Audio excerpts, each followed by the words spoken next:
എൻ്റെ അമ്മ മാതാവിനും തിരുക്കുമാറിനും കോടാനുകൂടി നന്ദി. എൻ്റെ പേര് ആൻമേരി. ഞാൻ കയ്യൂന്നി, തമിഴ്നാട്ടിൽ നിന്നാണ് വരുന്നത്.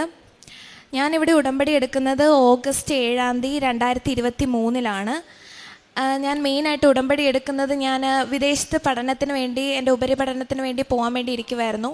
അപ്പം എനിക്ക് കുറേ വിസ തടസ്സങ്ങളുണ്ടായിരുന്നു. അപ്പം ഞാൻ ഇവിടെ വന്ന് ഉടമ്പടി എടുക്കാൻ തീരുമാനിച്ചു. എൻ്റെ മമ്മിയാണ് ഇതിന് മുന്നേ ഉടമ്പടി എടുത്തിട്ടുണ്ടായിരുന്നു. അപ്പം മമ്മി ഉടമ്പടി എടുത്തത് വഴി മമ്മി പറഞ്ഞിട്ടാണ് ഇവിടെ വരുന്നത്. അങ്ങനെ ഞാൻ ഉടമ്പടി എടുത്തു. അങ്ങനെ ഉടമ്പടി എടുത്ത് തിരിച്ച് ഞാൻ വീട്ടിലേക്ക് പോകുമ്പോൾ ഞാൻ എന്നും പ്രാർത്ഥിക്കുമായിരുന്നു മാതാവിനോട്, മാതാവേ എൻ്റെ ഈ പാസ്പോർട്ടിൽ നിൻ്റെ ഒരു UK വിസ എനിക്ക് അടിച്ച് കിട്ടണം, അല്ലാണ്ട് എനിക്ക് വേറെ വഴിയില്ല. ഞാനിങ്ങനെ ഒരു വർഷം എൻ്റെ കളഞ്ഞിട്ടുണ്ട്.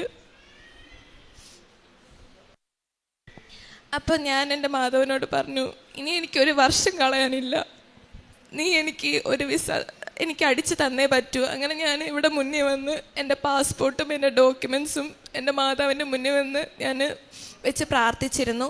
അങ്ങനെ ഞാൻ തിരിച്ചു പോയി. അങ്ങനെ എൻ്റെ എൻ്റെ ഓഫർ ലെറ്ററൊക്കെ വന്നു, വിസയ്ക്ക് വേണ്ടി വെച്ചേക്കുമായിരുന്നു. അങ്ങനെ ഓരോ ഫണ്ടിൻ്റെ പ്രശ്നങ്ങളും അങ്ങനെ കുറേ ഞാൻ കടന്നു ചുറ്റി.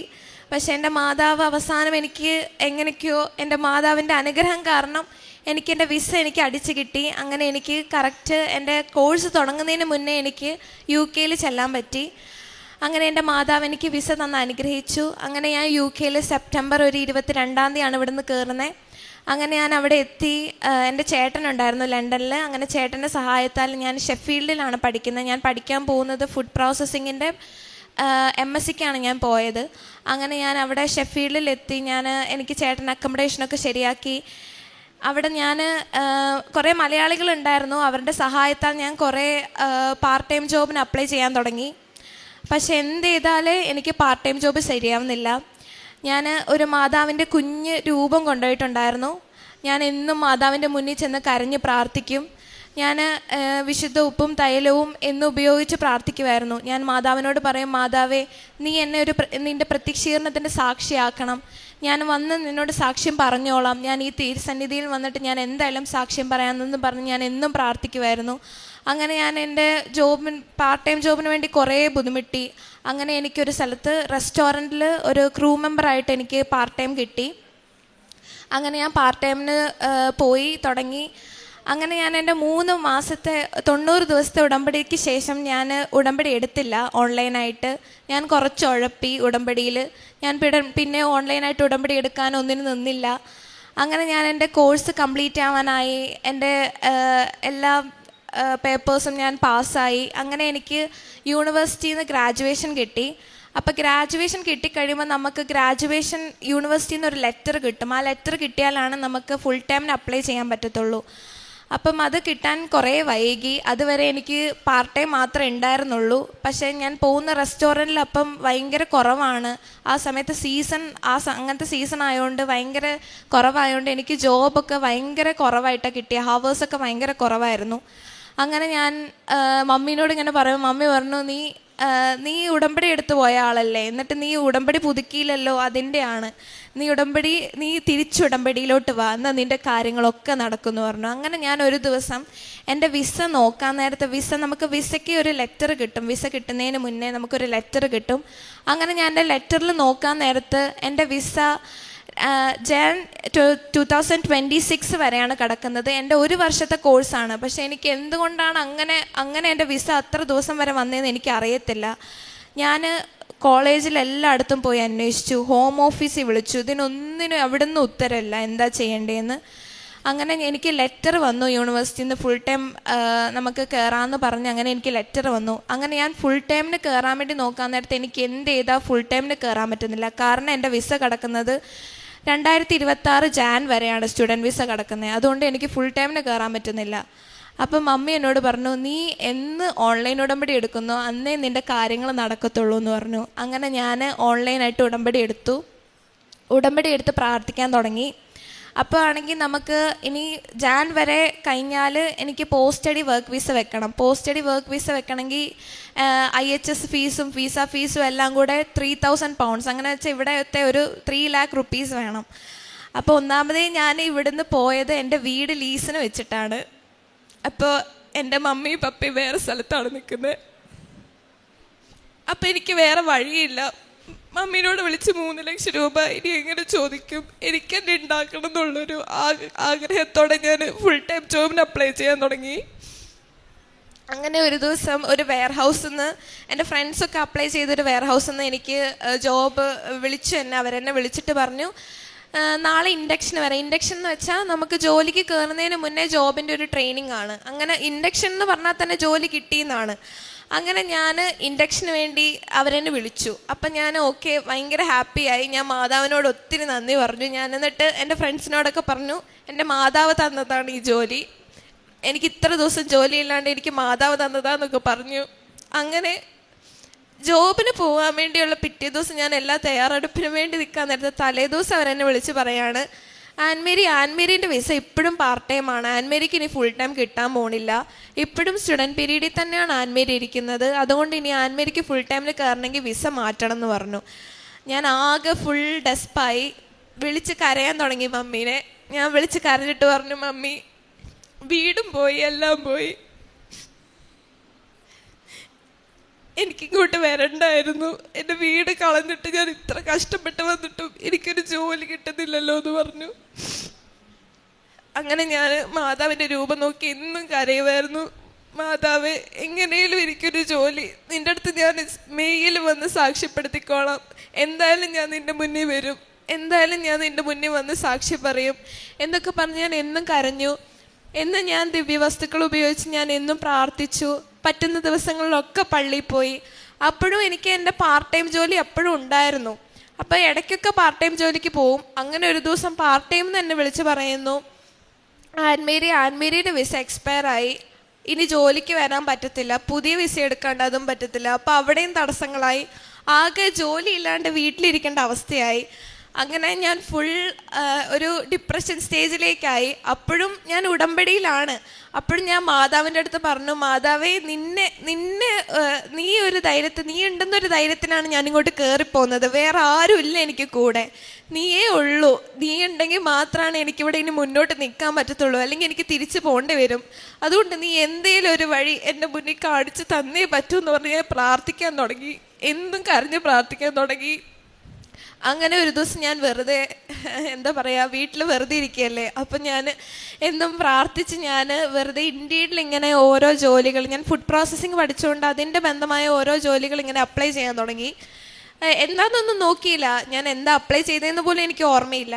ഒരു ദിവസം വെറുതെ എൻ്റെ മെയിലിൽ വന്നു ഒരു ഇൻ്റർവ്യൂ കോളാണ്. ക്വാളിറ്റി ഓഡിറ്റർ മാനേജറായിട്ട് ഒരു ഫുഡ് കമ്പനിയിൽ നിന്ന് എനിക്കൊരു ഇൻ്റർവ്യൂ ലെറ്റർ വന്നു. അപ്പം ഞാൻ ആദ്യം ഒന്ന് അതിശയിച്ചു, കാരണം ഞാൻ എന്നാ അത് അപ്ലൈ ചെയ്തതെന്ന് എനിക്ക് ഓർമ്മയില്ല.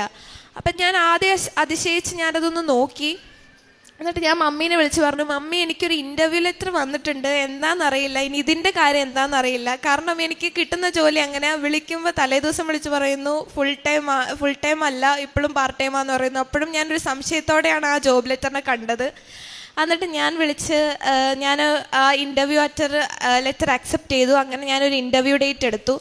അങ്ങനെ ഞാൻ മമ്മീനെ വിളിച്ച് പറഞ്ഞു, മമ്മി, ഇങ്ങനെ വന്നിട്ടുണ്ട് ഒരു ഇൻ്റർവ്യൂ ലെറ്റർ, എന്താവെന്ന് അറിയില്ല. അപ്പം മമ്മി പറഞ്ഞു, നീ പ്രാർത്ഥിക്കുക, ഇത് നിനക്ക് മാതാവ് തന്ന അനുഗ്രഹമാണ്, വേറെ ആർക്കും കിട്ടാത്ത, എല്ലാവരും വെയർ ഹൗസിൽ വർക്ക് ചെയ്യുമ്പം നിനക്കിങ്ങനെ ഒരു ഇൻ്റർവ്യൂ ലെറ്റർ വരിക എന്ന് പറഞ്ഞാൽ അത് വലിയ അതിശയമാണ്, അതുകൊണ്ട് നീ പ്രാർത്ഥിക്കും, നിനക്കിത് വിധിച്ചതാണെങ്കിൽ നിനക്ക് കിട്ടും എന്ന് പറഞ്ഞു. അങ്ങനെ ഞാൻ ഇൻ്റർവ്യൂ അറ്റൻഡ് ചെയ്ത് എനിക്ക് ഫസ്റ്റ് ഇൻ്റർവ്യൂ ടീംസ് ഇൻ്റർവ്യൂ ആയിരുന്നു, ഓൺലൈനിൽ ലാപ്ടോപ്പിൽ. അപ്പം ഞാനൊരു ലാപ്ടോപ്പൊക്കെ വെച്ച് ചുറ്റും ഉപ്പൊക്കെ വിതറി, ഞാൻ ഇരിക്കുന്ന ചുറ്റുവട്ടം മൊത്തം ഉപ്പ് വിതറി, ഞാൻ എൻ്റെ സ്ക്രീനിൽ വിശുദ്ധ തൈലം കൊണ്ട് കുരിശൊക്കെ വരച്ച് ഞാൻ ഇരുന്നു. ഇൻ്റർവ്യൂ തുടങ്ങി കഴിഞ്ഞിട്ട് എനിക്ക് അവർ പറയുന്ന ഒന്നും കേൾക്കുന്നില്ല, എന്താണെന്നറിയില്ല, മ്യൂട്ടല്ല, സൗണ്ട് ഉണ്ട്, എല്ലാം ഉണ്ട്, എനിക്കൊന്നും കേൾക്കുന്നില്ല. പക്ഷെ ഞാൻ പറയുന്നത് മൊത്തം അവർക്ക് കേൾക്കാം. അപ്പം അവരെനിക്ക് ചാറ്റ് ചെയ്യാൻ തുടങ്ങി, അത് ഇത് ഞെക്കി നോക്ക്, എന്താ കേൾക്കാത്തേ നോക്ക് എന്നൊക്കെ നോക്കിയിട്ട് ഒന്നും ശരിയാവുന്നില്ല. ഞാൻ കാശ് രൂപം മുറുക്കെ പിടിച്ചിട്ട് ഞാൻ മനസ്സിൽ പ്രാർത്ഥിച്ചു, മാതാവേ, നീയേ ഉള്ളൂ, ഇതാണ് എൻ്റെ ആകത്തെ ലാസ്റ്റത്തെ കക്ഷിത്തുരുമ്പ്, ഇത് മാത്രമാണ്, നീ ഉപേക്ഷിക്കരുത് എന്ന് പറഞ്ഞ് പ്രാർത്ഥിക്കാൻ തുടങ്ങി. അപ്പോൾ അവരെന്നോട് പറയാണ്, ഞാൻ ഇന്നേ വരെ ഇങ്ങനത്തെ ഒരു ഇൻ്റർവ്യൂ കണ്ടിട്ടില്ല, നിങ്ങൾ കണ്ടിട്ടുണ്ടോയെന്നും അറിയില്ല. അവരെന്നോട് പറഞ്ഞു, ഒരു കാര്യം ചെയ്യാം, ആൻമേരി പറയുന്നത് ഞങ്ങൾക്ക് കേൾക്കാം, ഞാൻ ഇൻ്റർവ്യൂ ക്വസ്റ്റ്യൻസ് ടൈപ്പ് ചെയ്തിടാം, ആൻമേരി അതിന് ഉത്തരം പറഞ്ഞാൽ മതിയെന്ന്.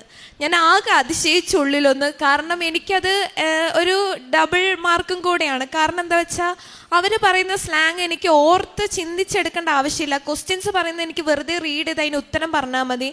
അപ്പം എനിക്ക് ഭയങ്കര സന്തോഷമായി.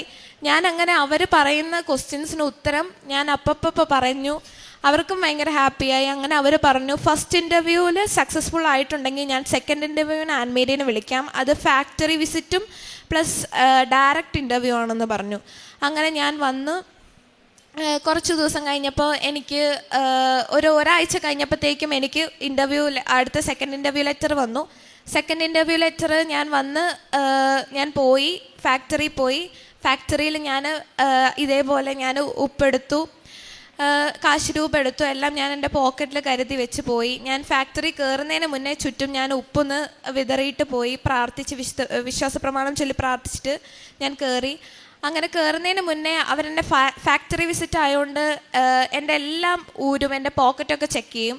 അപ്പോൾ അവരെൻ്റെ കാശ് രൂപ എടുത്ത് മാറ്റി, മാല കമ്മൽ എല്ലാം ഊരി വെച്ചു, ഒന്നുമില്ല, കൊന്ത പോലും ഇല്ല. അപ്പം ഞാൻ ഉള്ളിൽ എൻ്റെ മാതാവേ കാശ് രൂപ ഇല്ലാണ്ട് ഞാൻ എങ്ങനെ ഉള്ളിൽ ചെല്ലുക, ഉള്ളിൽ നിന്നാണ് ഇൻ്റർവ്യൂ, നീ കൂടെ ഉണ്ടാവണേന്ന് പറഞ്ഞ് പ്രാർത്ഥിച്ചു. അപ്പം എൻ്റെ ഉള്ളിൽ ആരും ഇങ്ങനെ പറഞ്ഞു കൂടെ ഉണ്ട്, ധൈര്യമായിട്ട് അങ്ങ് പൊക്കോ എന്ന് പറഞ്ഞു. അങ്ങനെ ഞാൻ കയറി, ഫാക്ടറി വിസിറ്റ് കഴിഞ്ഞ് ഞാൻ ഇൻ്റർവ്യൂവിന് അവിടെ ഇരുന്നു.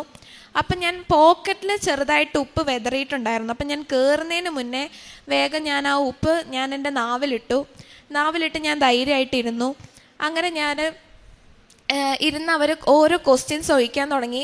സത്യം പറഞ്ഞാൽ ഞാനാണ് ഉത്തരം പറഞ്ഞതെന്ന് എനിക്ക് അറിയത്തില്ല, ഞാനല്ല പറയണേ. ഞാൻ ആ ഒരു ക്വസ്റ്റ്യൻസ് ഞാൻ നിന്ന് പോലും പോയിട്ടില്ല.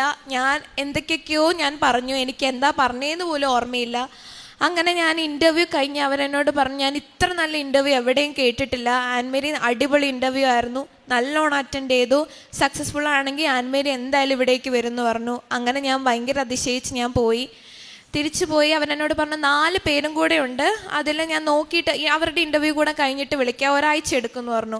പക്ഷെ ഒരാഴ്ചയൊന്നും എടുത്തില്ല, 2 ദിവസത്തിനുള്ളിൽ എനിക്ക് ഓഫർ ലെറ്റർ വന്നു ജോലീൻ്റെ. അങ്ങനെ ഞാൻ ഓഫർ ലെറ്റർ വന്നപ്പോൾ അവരെന്നോട് ആദ്യം പറഞ്ഞു ആൻമേരിൻ്റെ വിസ ഇപ്പോഴും പാർട്ട് ടൈം ആണ്, അപ്പോൾ പോസ്റ്റ് സ്റ്റഡി വർക്ക് വിസയ്ക്ക് വെച്ച് ആൻമേരിക്ക് ഫുൾ ടൈം ആവാൻ പറ്റും, അപ്പോൾ വിസയ്ക്ക് ആദ്യം അപ്ലൈ ചെയ്യ്, എന്നിട്ട് നമുക്ക് ജോബിന് കയറാമെന്ന് പറഞ്ഞു. അങ്ങനെ അവരെനിക്ക് ജനുവരി 5-ാം തീയതി വരെയാണ് സമയം തന്നത്. അപ്പം ഞാൻ വിസയ്ക്ക് അപ്ലൈ ചെയ്തു. പക്ഷെ വിസയ്ക്ക് അപ്ലൈ ചെയ്യുന്ന സമയത്ത് ക്രിസ്മസ് വെക്കേഷൻ, അങ്ങനെ ന്യൂ ഇയർ വെക്കേഷൻ, അങ്ങനെയായിട്ട് വിസ ഹോം ഓഫീസിൽ കുറച്ച് അവധികളുണ്ടായിരുന്നു. അങ്ങനെ എൻ്റെ വിസ ഭയങ്കരമായിട്ട് ഡിലേ ആവാൻ തുടങ്ങി. പക്ഷേ എനിക്ക് അപ്പോഴും ധൈര്യം ഉണ്ടായിരുന്നത് വിസയെ വെക്കുമ്പോൾ നമുക്കൊരു റെഫറൻസ് നമ്പർ കിട്ടും. റെഫറൻസ് നമ്പർ വെച്ച് അവർക്ക് നോക്കിയാൽ ചിലപ്പോൾ അവർക്ക് അറിയാൻ പറ്റും എൻ്റെ ഫുൾ ടൈം ആയോ എന്ന്. പക്ഷെ എൻ്റെ അത് നോക്കിയിട്ട് പോലും ശരിയാവുന്നുണ്ടായിരുന്നില്ല. ഞാനപ്പം മുട്ടിപ്പായി പ്രാർത്ഥിക്കാൻ തുടങ്ങി.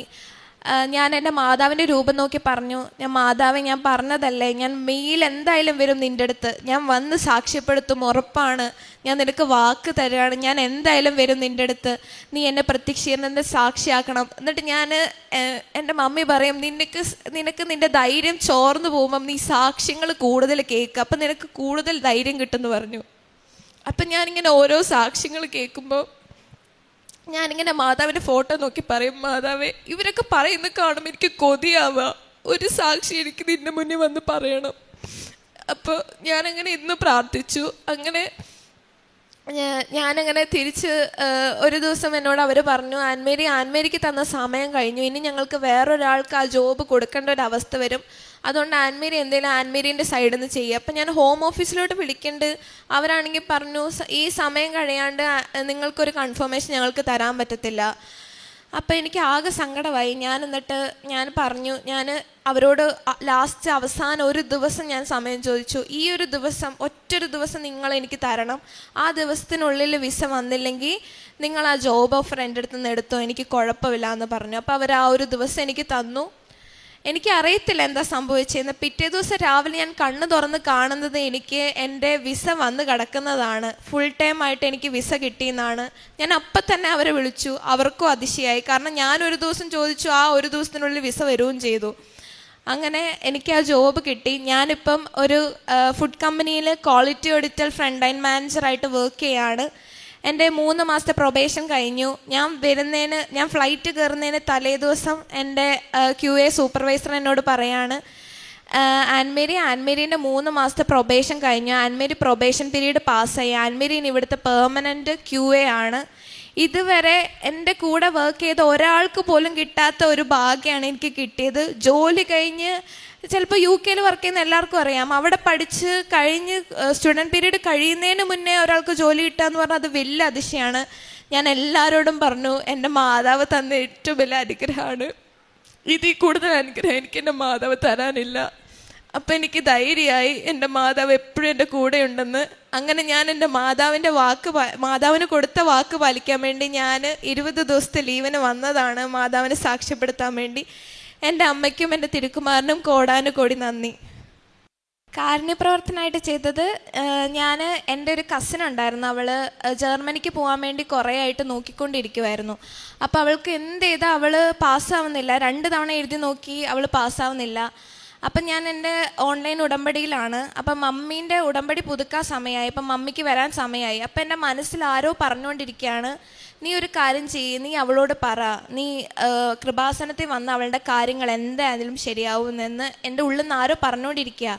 അപ്പം ഞാൻ എന്ത് ചെയ്തു, ഞാൻ അവളെ വിളിച്ച് പറഞ്ഞു, ഞാൻ മമ്മീൻ്റെ അടുത്ത് പറഞ്ഞു. അപ്പം മമ്മി പറഞ്ഞു, മോളെ അവരുടെ അവസ്ഥ എന്താണെന്ന് അറിയില്ല, അവർക്ക് എങ്ങനെയാണ് പൈസേൻ്റെ കാര്യങ്ങൾ എന്താണെന്ന് അറിയില്ല. അപ്പം ഞാൻ മമ്മീൻ്റെ അടുത്ത് പറഞ്ഞു, മമ്മി പേടിക്കണ്ട, ഞാൻ അവളെ കൊണ്ടുപോയിക്കോളാം, ഞാൻ മമ്മിക്ക് പൈസ തരാം, മമ്മി അവളെയും കൂട്ടിങ്ങ് വാന്ന് പറഞ്ഞു. അവൾക്ക് ഭയങ്കര സന്തോഷമായി. അവൾക്ക് ഇവിടെ വന്ന് സത്യം പറഞ്ഞാൽ അവളുടെ കാര്യങ്ങളെന്ന് വെച്ചാൽ ഇവിടെ മേലെ ഇതിന് ക്ലാസ്സിന് വേണ്ടി പോയപ്പോൾ അവളിങ്ങനെ ഇറങ്ങി വന്നപ്പം അച്ഛൻ വന്നിട്ട് അവളുടെ തലയെ തൊട്ട് പ്രാർത്ഥിച്ചു. അപ്പോൾ അവൾക്ക് ഭയങ്കര സന്തോഷമായി. അതേപോലെ അവൾക്ക് നറുക്ക് കിട്ടിയപ്പോൾ അവൾക്ക് മാതാവിനെ എടുക്കാൻ പറ്റി. അങ്ങനെ അവൾ ഉടമ്പടിയൊക്കെ എടുത്ത് വന്ന് എന്നോട് ഭയങ്കരമായിട്ട് കരഞ്ഞു പറഞ്ഞു, താങ്ക് യു. എന്നെ ശില്പ എന്നാണ് വീട്ടിൽ വിളിക്കുക. താങ്ക് യു ശില്പേച്ചി. എല്ലാവരോടും ഞാൻ പറയും, പോകാൻ നേരത്ത് പറയണം, കൃപാസനത്തിൽ പോകാൻ നേരത്ത് നിങ്ങൾ പറയണം എന്ന് പറയും. പക്ഷേ ശില്പേച്ചി പറഞ്ഞുകൊണ്ട് മാത്രമാണ്, ശില്പേച്ചിൻ്റെ അനുഗ്രഹത്താലാണ് എനിക്കിവിടെ വരാൻ പറ്റിയത്. അതേപോലെ മാതാവ് എന്നോട് പറഞ്ഞോളെ, അവളിവിടെ വന്നു, അവൾ എക്സാം എഴുതി, അവൾക്ക് എക്സാം പാസ്സായി, അവൾ വരുമെന്ന് പറഞ്ഞിട്ടുണ്ട് സാക്ഷ്യപ്പെടുത്താൻ. പക്ഷേ പിന്നെ അതേപോലെ അവൾക്ക് പോകാനുള്ള കുറച്ച് പൈസകൾ റെഡിയായില്ല. അതേപോലെ ഞാൻ അവളെ സഹായിച്ചു. എനിക്ക് പറ്റുന്ന രീതിയിൽ എൻ്റെ ചുറ്റുവട്ടത്തിൽ കാണുന്ന ആൾക്കാരെ എനിക്ക് സഹായിക്കാൻ പറ്റിയിട്ടുണ്ട്. പിന്നെ അതേപോലെ ഞാൻ അവിടെ പറ്റുന്ന പോലെ ഞാൻ അവിടെ ഒരു ഇംഗ്ലീഷ് കുർബാനയ്ക്കാണ് ഞാൻ പോവാറ്. അപ്പം ഞാൻ എന്നും പറ്റുന്ന പോലെ അവിടെ എന്നും വൈകുന്നേരം കുർബാനയ്ക്ക് പോകും. 3 നേരം കുർബാനയുണ്ട്. അപ്പം എനിക്ക് വൈകുന്നേരമാണ് പോകാൻ സുഖം. അപ്പം ഞാൻ എന്നും വൈകുന്നേരം കുർബാനയ്ക്ക് പോകും. അതേപോലെ കുമ്പസാരത്തിന് ഞാൻ അപ്പുറത്ത് ഒരു മലയാള കുർബാന നടത്തുന്നുണ്ട്. കുറച്ച് ദൂരെയാണെങ്കിലും അച്ഛനിങ്ങനെ മെസ്സേജ് ഇടും, കുമ്പസാരം ഉള്ള ദിവസങ്ങളിൽ മെസ്സേജ് ഇടും. അപ്പം എനിക്ക് പറ്റുന്ന പോലെ കുമ്പസാരിക്കാൻ പറ്റിയിട്ടുണ്ട്. അതേപോലെ എൻ്റെ സ്വഭാവത്തിൽ വന്ന മാറ്റം എന്ന് പറഞ്ഞാൽ ഞാൻ ഭയങ്കരമായിട്ട് ഭയങ്കര വീക്കായ ഒരാളായിരുന്നു. എന്ത് വന്നാലും പ്രശ്നങ്ങൾ എനിക്ക് അഭിമുഖീകരിക്കാൻ പറ്റാത്ത ഒരാളാണ്. അപ്പം തന്നെ ഞാൻ തളരും.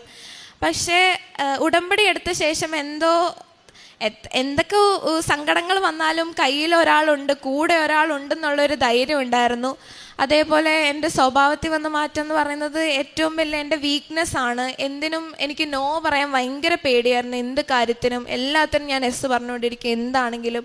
പക്ഷേ എനിക്ക് ഇപ്പം എന്തൊരു പ്രതിസന്ധി വന്നാലും എനിക്ക് ധൈര്യത്തോടെ നിൽക്കാൻ പറ്റുന്നുണ്ട്. അതാണ് എൻ്റെ സ്വഭാവത്തിൽ വന്ന മാറ്റങ്ങൾ. പിന്നെ കാരുണ്യപ്രവർത്തനങ്ങൾ എനിക്ക് കിട്ടുന്ന നല്ല നല്ല സാക്ഷ്യങ്ങൾ, ഞാൻ കാണുന്ന നല്ല നല്ല സാക്ഷ്യങ്ങൾ ഞാൻ അയച്ചു കൊടുക്കാറുണ്ട്. അതേപോലെ ഞാൻ കുറേ എൻ്റെ കൂട്ടുകാരെ ഞാനിവിടെ എത്തിച്ചിട്ടുണ്ട്. ഞാൻ അവരോട് പറയാറുണ്ട്, എനിക്കിങ്ങനെയാണ്, എൻ്റെ അനുഭവം ഇതാണ്, നിങ്ങൾക്ക് ഇവിടെ വന്നാൽ നിങ്ങൾക്ക് നല്ല അനുഭവം കിട്ടുമെന്ന് പറഞ്ഞ് എനിക്ക് കുറേ പേരെ ഇവിടെ എത്തിക്കാൻ പറ്റിയിട്ടുണ്ട്. പറ്റുന്ന പോലെ എനിക്ക് ആരൊക്കെ കണ്ടാലും എനിക്ക് മാതാവിനെക്കുറിച്ച് പറയാനുള്ള ഒരു അനുഗ്രഹം. ഞാൻ എന്ത് വന്നാലും ഞാൻ ആദ്യം മാതാവിൻ്റെ കാര്യമാണ് പറയാറ്. എനിക്ക് ഈ ജോലി കിട്ടിയത് മാതാവ് കാരണമാണ്. അതേപോലെ നിങ്ങൾക്ക് എന്ത് പ്രതിസന്ധി വന്നാലും നിങ്ങൾ മാതാവ് ഉണ്ടെന്ന് പറഞ്ഞ് എനിക്കിവിടെ എത്തിക്കാൻ പറ്റിയിട്ടുണ്ട്. ഇതൊക്കെയാണ് എനിക്ക് ചെയ്യാൻ പറ്റിയ കാര്യങ്ങൾ. Thank you. എൻ്റെ മാതാവിന് തിരുക്കുമാരനും കോടാനുകോടി നന്ദി പറയുന്നു. വെളിപാട് 3:8. നിന്റെ പ്രവൃത്തികൾ ഞാൻ അറിയുന്നു, ഇതാ നിന്റെ മുമ്പിൽ ആർക്കും പൂട്ടുവാൻ കഴിയാത്ത വിധം തുറന്നു കിടക്കുന്ന ഒരു വാതിൽ ഞാൻ സ്ഥാപിച്ചിരിക്കുന്നു. നിന്റെ ശക്തി പരിമിതമാണ്, എങ്കിലും നീ എൻ്റെ വചനം കാത്തു, എൻ്റെ നാമം നിഷേധിച്ചതുമില്ല. ആൻമേരി ആൻ്റണി എന്ന ഈ മകൾ തൻ്റെ തുടർ പഠനവും വിദേശത്തുള്ള പഠനവും ജോലിയും അതുമായി നേരിട്ടിരുന്ന വലിയ പ്രതിസന്ധികളും ആ അവസരങ്ങളിലൊക്കെയും അമ്മ മാതാവിൻ്റെ സവിശേഷമായ സംരക്ഷണം മകളുടെ അമ്മ എടുത്ത ഉടമ്പടിയിലൂടെ മകളുടെ ഉടമ്പടി ജീവിതത്തിലൂടെ എങ്ങനെ ലഭിച്ചുവെന്നും അത്ഭുതകരമായി ഇന്നായിരിക്കുന്ന ജീവിത സാഹചര്യത്തിലേക്ക് കൃപാസന മാതാവ് മകളെ എങ്ങനെ കരം പിടിച്ച് നടത്തിയെന്നും ഈ അൾത്താരയിൽ സാക്ഷ്യപ്പെടുത്തുകയാണ്. വിസ തടസ്സങ്ങൾ ഏറെ ഉണ്ടായിരുന്ന മകൾക്ക് വേഗം വിദേശത്ത് പോകുവാൻ അമ്മ മാതാവ് വഴി തുറന്നു കൊടുത്ത് സഹായിച്ചത്. അവിടെ ചെന്ന് പാർട്ട് ടൈം ജോലികൾ കിട്ടുവാൻ ഏറെ അലഞ്ഞപ്പോൾ അമ്മയെടുത്ത ഉടമ്പടിയിലൂടെ അതിൻ്റെ പ്രാർത്ഥനകളിലൂടെ ചുരുക്കം ദിവസങ്ങൾക്കുള്ളിൽ പാർട്ട് ടൈം ജോലി കിട്ടി മകൾ അല്പമൊന്ന് സുരക്ഷിതമായി മുന്നോട്ട് പോകുവാൻ അനുഗ്രഹിച്ചത്. മകളുടെ പാസ്പോർട്ടിൽ 2026 വരെ വിസ അങ്ങനെ അടിക്കാറില്ല, അടിച്ചു കിട്ടിയത്. ഓരോന്നും മകൾ എണ്ണി പറയുന്നുണ്ട്.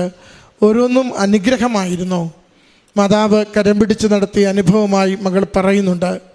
പിന്നീട് ഒരു കാലം കഴിയുമ്പോൾ ഫുൾ ടൈം ജോലിക്ക് വേണ്ടി അന്വേഷിച്ചു തുടങ്ങുമ്പോൾ കിട്ടാനാവാത്ത സാഹചര്യം. കാരണം വിസ പാർട്ട് ടൈം മാത്രമാണ് അടിച്ചിരിക്കുന്നത്. മകൾ എപ്പോഴാണ് ആകെ തകർന്ന് സങ്കടത്തോടെ അമ്മയുടെ സന്നിധിയിൽ കണ്ണീരോടെ പ്രാർത്ഥിക്കുന്നത്. എൻ്റെ കുടുംബം വിറ്റ്, ഭവനം വിറ്റ്, ഏറെ കടബാധ്യതകൾ വരുത്തി ജീവിതമൊന്ന് രക്ഷപ്പെടുത്തുവാനായി ഇവിടെ എത്തിയിട്ട് മുന്നോട്ട് പോകുവാനാവാത്ത വിധം എല്ലാം തകരുകയാണോ? അത് ആദ്യ പോലെ കയറുമ്പോൾ ശരിക്കും മകളെ നയിക്കുന്നത് സ്വന്തം അമ്മയാണ്. നീ ഉടമ്പടിയിലേക്ക് മടങ്ങി വാ, ഉടമ്പടിയിൽ നീ ഒന്ന് ആഴപ്പെട്, നീ മാതാവിൽ പൂർണ്ണമായി ശരണപ്പെട്, നിനക്ക് പുതിയ വാതിലുകൾ തുറന്നു കിട്ടും. ഇത് ഉടമ്പടി ജീവിതത്തിൻ്റെ ഒരു പ്രത്യേകതയാണ്. നമ്മളിൽ പലരും ആവേശത്തിൽ ഉടമ്പടി എടുക്കാറുണ്ട്, ആദ്യ നാളുകളിൽ നന്നായി ഉടമ്പടി പാലിക്കാറുണ്ട്. എന്നാൽ അല്പം കഴിയുമ്പോൾ നമുക്ക് ഉടമ്പടിയും മന്ദിപ്പാകും. പിന്നീടൊരു റൊട്ടീൻ പോലെ അതിനോടൊരു തീഷ്ണതയില്ലാതെ നാം ജീവിച്ചു പോകുന്നവരായി മാറാറുണ്ട്. തീഷ്ണതയില്ലാതെ ഉടമ്പടി ജീവിതത്തിൽ പിന്നോട്ട് പോകുമ്പോൾ അത് തീക്കട്ടയുടെ പുറത്ത് ചാരമടിയുന്നത് പോലെ ജീവിതത്തിൻ്റെ നന്മകളുടെ പുറത്ത് പ്രതിസന്ധികൾ വന്ന് കയറാൻ തുടങ്ങും. അത് പിന്നെ ഉടമ്പടി ആളിക്കത്തിച്ചുകൊണ്ട് മാത്രമേ നമുക്ക് തിരികെ വീണ്ടെടുക്കുവാനായിട്ട് സാധിക്കൂ. മകൾ പറയുന്നുണ്ട്, ഞാനങ്ങനെ നിലയില്ലാ കയത്തിലേക്ക് വീണതുപോലെ തോന്നിയപ്പോൾ വീണ്ടും എൻ്റെ അമ്മയുടെ ആ പ്രചോദനം ഉൾക്കൊണ്ട് അമ്മ മാതാവിനെ വിളിച്ച് പ്രാർത്ഥിക്കുവാൻ തുടങ്ങി. അമ്മ മാതാവിനെ വിളിച്ച് പ്രാർത്ഥിക്കുവാൻ തുടങ്ങി. എൻ്റെ കഴിവ് പരിമിതമാണ്, എൻ്റെ മുൻപിലുള്ള സാധ്യതകൾ വളരെ ചെറുതാണ്, ഞാൻ ഏറെ നിസ്സഹായയാണ്, എനിക്കൊന്നും ചെയ്യുവാൻ സ്വയമേവ കഴിവില്ല. എനിക്കമ്മ മാതാവിൻ്റെ കൃപ മാത്രം, ഈശോയുടെ കൃപ മാത്രമേ ഞാൻ ഇപ്പോൾ ആയിരിക്കുന്ന അവസ്ഥയിൽ നിന്ന് സുരക്ഷിതമായൊരു ജീവിത അവസ്ഥയിലേക്ക് ഉയർത്തപ്പെടുന്നതിന് കാരണമാവുകയുള്ളൂ. അല്ലെങ്കിൽ 2026 വരെ പാർട്ട് ടൈം ജോബ് വിസയിൽ, അവിടെ ഒരു സ്റ്റുഡൻറ്റ് വിസയിൽ മകൾ അവിടെ ജീവിക്കേണ്ടി വരും. ആദ്യം അതൊരു അനുഗ്രഹമായി തോന്നിയെങ്കിൽ പിന്നീട് അതൊരു കുരിശായി മാറി.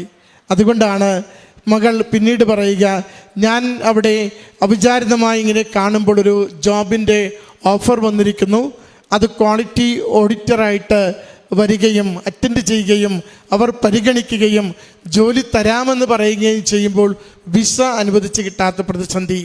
വീണ്ടും അമ്മയുടെ മുമ്പിൽ മുട്ടിപ്പായി പ്രാർത്ഥിക്കുമ്പോൾ ഒരു ദിവസം എൻ്റെ മാതാവിലുള്ള ശരണത്തിൽ ആശ്രയിച്ച് ചോദിക്കുമ്പോൾ അമ്മ മാതാവ് ആ ദിവസത്തെ അംഗീകരിച്ച്, ഡേറ്റിനെ അംഗീകരിച്ച് ഒരു ദിവസത്തിനുള്ളിൽ വിസ കൊടുത്ത് മകളെ സഹായിക്കുന്നു. പ്രിയമുള്ളവരെ, എത്ര ഗുരുതരമാവട്ടെ പ്രതിസന്ധി, എത്ര കണ്ട് കാർമേഘം കൂടിയതാവട്ടെ ജീവിതം, എല്ലാം അവസാനിച്ചുവെന്ന് തീരുമാനിച്ച ഇടങ്ങളാവട്ടെ, നമുക്ക് ഉടമ്പടിയിലുള്ള അമ്മയോട് വിശ്വാസത്തോടെ വിളിച്ച് പ്രാർത്ഥിക്കുവാൻ ധൈര്യമുണ്ടെങ്കിൽ അമ്മ മാതാവ് നമുക്ക് വേണ്ടി കൂടെ നിന്ന് അത്ഭുതങ്ങൾ പ്രവർത്തിച്ചു തരും. ഈ അൾത്താരയിൽ ഓരോ ദിവസവും രാവിലെ മുതൽ സന്ധ്യ വരെയും ആവർത്തിച്ച് പറഞ്ഞുകൊണ്ടിരിക്കും, ഞാൻ തകർന്നപ്പോൾ എനിക്ക് താങ്ങായൊരമ്മയുണ്ടായിരുന്നു, ഞാൻ കരഞ്ഞപ്പോൾ എൻ്റെ കണ്ണീരൊപ്പിയ ഒരു ഈശോയുണ്ടായിരുന്നു. അതുകൊണ്ട് എല്ലാം അവസാനിച്ചുവെന്ന് കരുതിയ ഇടങ്ങളിൽ നിന്ന് പുതിയ ജീവിതം തുടങ്ങുവാൻ എൻ്റെ അമ്മ മാതാവും ഈശോയും ഉടമ്പടി ജീവിതത്തിലൂടെ എന്നെ നിരന്തരം സഹായിച്ചു കൊണ്ടിരുന്നു. മകൾ പറയുന്നു, ക്വാളിറ്റി ഓഡിറ്റർ എന്ന പ്രൊമോഷൻ പീരീഡ് തീർന്ന് പെർമനൻ്റ് സ്റ്റാഫായി ജീവിതം ഭാവി സുരക്ഷിതമാക്കിക്കൊണ്ട് എല്ലാം ശുഭകരമാക്കുന്ന ഉടമ്പടി മാതാവിൻ്റെ വലിയ സംരക്ഷണത്തിന് സാക്ഷ്യമായി സന്തോഷത്തോടെ ദൈവനാമത്തെ മഹത്വപ്പെടുത്തി അമ്മയുടെ തിരുനടയിൽ നന്ദി പറയുവാൻ 20 ദിവസത്തെ ലീവെടുത്ത് നാട്ടിലെത്തിയെന്ന്. ഉടമ്പടി അനുഗ്രഹമാണ്, ഉടമ്പടി സംരക്ഷണ കവചമാണ്, ഉടമ്പടി ആപത്തിൽ നമ്മളെ കൈപിടിച്ച് ഉയർത്തുകയും ചേർത്ത് നിർത്തി പോറലേൽക്കാതെ കാക്കുകയും ചെയ്യുന്ന ദൈവത്തിൻ്റെ ഈ കാലഘട്ടത്തിലെ പദ്ധതിയാണ്. വിശ്വസിച്ച് നമുക്ക് ജീവിക്കാം. നമ്മുടെ ജീവിതങ്ങൾ അനുഗ്രഹിക്കപ്പെടട്ടെ. ഈ മകൾക്ക് ലഭിച്ച എല്ലാ നന്മകൾക്കും അനുഗ്രഹങ്ങൾക്കും അമ്മ മാതാവിനും തിരുക്കുമാരനും നന്ദി പറഞ്ഞുകൊണ്ട് കരങ്ങളടിച്ച് ഈ സാക്ഷ്യം സമർപ്പിക്കും.